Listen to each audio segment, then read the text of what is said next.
We are pleased to be joined by Yvette Gonzalez, bilingual community services specialist, and also a daughter of a donor connected with the New Jersey Sharing Network, our longtime partners, as we continue to create greater public awareness around organ and tissue donation. Yvette, thank you for joining us. We appreciate it. Thank you for having me, Steve. Talk to us about the very personal connection you have to the organ and tissue donation universe, particularly, obviously, as it relates to your dad. Yeah, so a lot of people ask me what brought me to the Share Network, and I share with them that my dad brought me here. I grew up in a Peruvian immigrant household, a family of four, and I am a first-generation college graduate. But last year, my life changed drastically. My father passed away, and he was diagnosed with idiopathic pulmonary fibrosis. He was a very active person. He played soccer. And if he was not playing soccer with his friends, he was actually playing football with my younger brother. He was 47 at the time, and this news changed our lives forever. He was in the hospital for 2 months bedside, and then he did have to be emergency intubated, and which led him to go into the ICU for a couple of weeks. With this news and this devastation, he was in the ICU, and with the discussion of the healthcare team and nurses, my father's health was not making any meaningful recovery.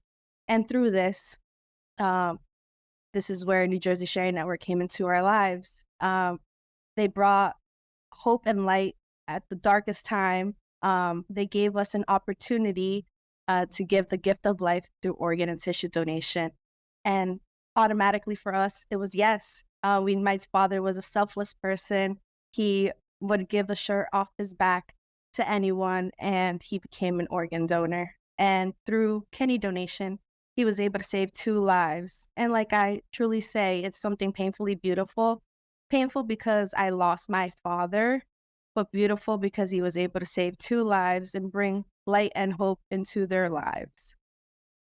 Your dad, Victor, 47 years of age. And Yep. it's interesting how you said, Yvette, that I think you said very quickly or immediately you knew what the right thing to do was. But my understanding, and we've talked to folks from the Sharing Network about resistance, pushback, misconceptions, the need to educate. You told our producers that there was some pushback in your family. What exactly was the pushback, and how did you deal with it? So there was a lot of pushback from my father's side. So my father is the youngest out of 7. So everyone is older. And like I did say, I come from a really Peruvian traditional household. And they couldn't even believe the fact that, he was, I would say, sick and also in the ICU. So they were waiting for a miracle to happen. But there is a lack of trust with the medical hospital staff and the Hispanic community through a long period of time. So with these news, we had to explain to them that he was not going to make meaningful recovery. And we had to sit down and we had to discuss. And my mother and I knew what the answer was for us. We knew he would make meaningful and give the gift of life through organ and tissue donation.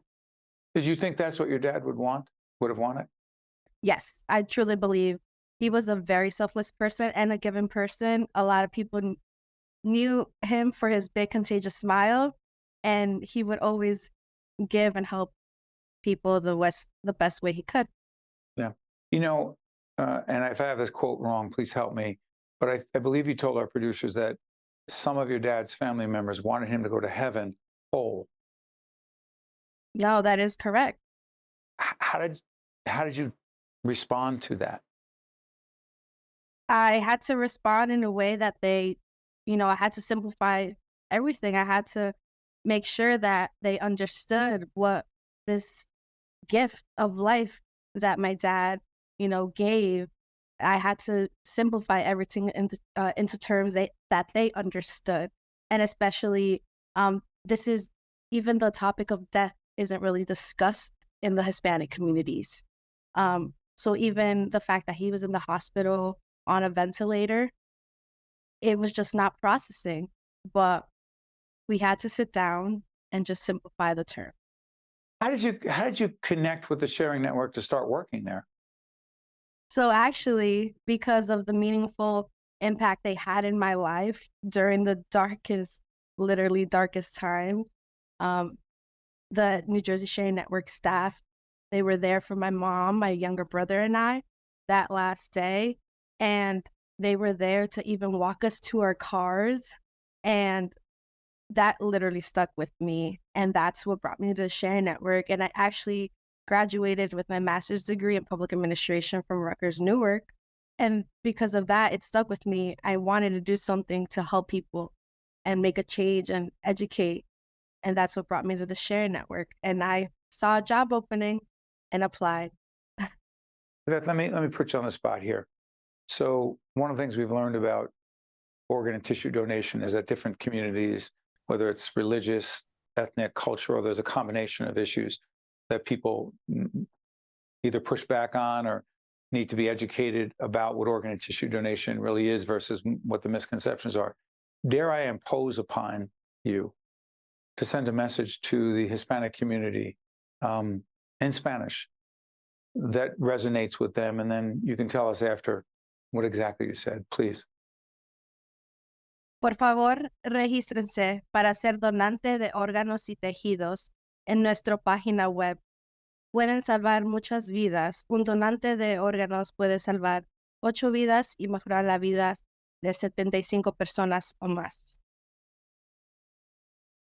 Please. I said, please register to be an organ donor and a tissue donor. And you can register through our website, www.njsharenetwork.org, because you can save many lives. One organ donor can save 8 lives and enhance the lives of 75 people and more. Yvette, we've done a lot of programming connected to organ and tissue donation. We call it public awareness, public education.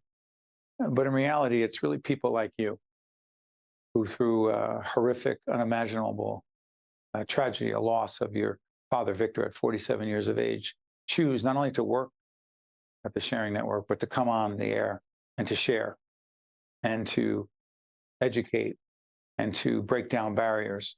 You're a real leader and you're making a big difference. Thank you so much, Beth. We appreciate it. Thank you, Steve.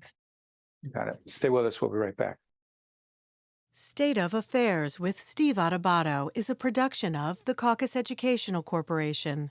Funding has been provided by RWJ Barnabas Health, PNC Foundation, the Port Authority of New York and New Jersey, the Fidelco Group, the New Jersey Economic Development Authority, Robert Wood Johnson Foundation, Community Food Bank of New Jersey, PSEG Foundation, and by the Adler Aphasia Center. Promotional support provided by the New Jersey Business and Industry Association and by bestofnj.com. At the Community Food Bank of New Jersey. We are working. Now more than ever.